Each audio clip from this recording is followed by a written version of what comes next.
How many youth need mentors? Just one, the one who needs you. And you've got what it takes. A kid needs someone to believe in them. They need someone that's gonna give them a high five every now and then. That's not their mom or dad. That's gonna say, I'm looking forward to seeing a good grade out of you this week. I wanna know how well you're doing in math. Things like that will up the ante on a child's life, you know. Them knowing that someone cares about them, outside of the people that are supposed to just care about them, changes them. My mentor is Arthur Ovid, and it was perfect from the beginning because his name was start with an A and end with an A, you know, Arthur Ovid, and my name is Arkee Allen, so it was AA from the beginning. So it was, and I remember him making that point one of the first times I ever met him, and so we said, yeah, we're perfect. When I was 9, you don't actually understand what's going on around you. You just feel like you live in a place and the whole world probably looks just like this. I remember my mother trying to explain to me all the time that she wanted to leave, she wanted to get out, and I remember asking her, why? This is perfect. Why would we ever want to leave? I have my friends across the street, I have a friend down the street, and it seems like everything was fine. She tried to explain to me that the house across from me actually sold drugs. She tried to explain to me that the house beside me was really the House of Mercy, which was for abandoned adults. And to me, you couldn't tell me those things. I didn't believe her.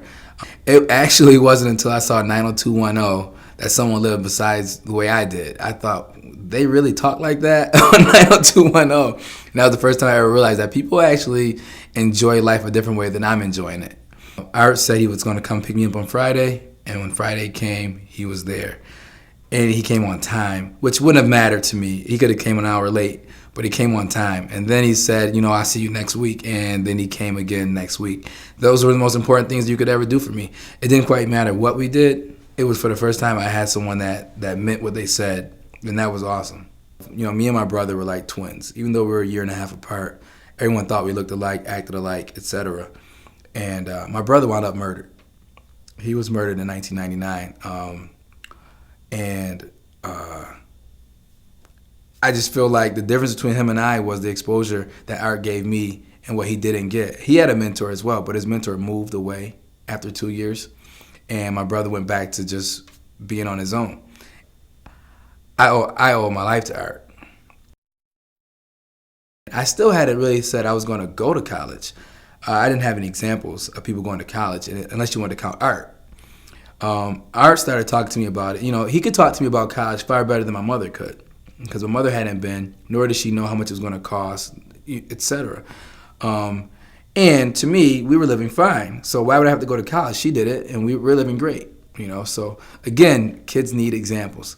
So when Columbia called me, they told me it was an Ivy League school, and when I told Art that, Art was the only person that had a reaction like, "What? You have to go see that place?" And you know, why would I need to go see Columbia? And it's Ivy League, and in my brain, Ivy League meant an old building with a whole lot of ivy growing on it. And I'm 17 years old in high school, and I don't know that Columbia University is an Ivy League school, and that means it's one of the prestigious 8 schools, you know, in the country.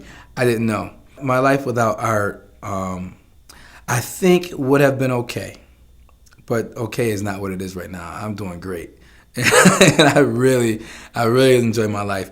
I am so comfortable with doing things outside of the norm or outside of the stereotype.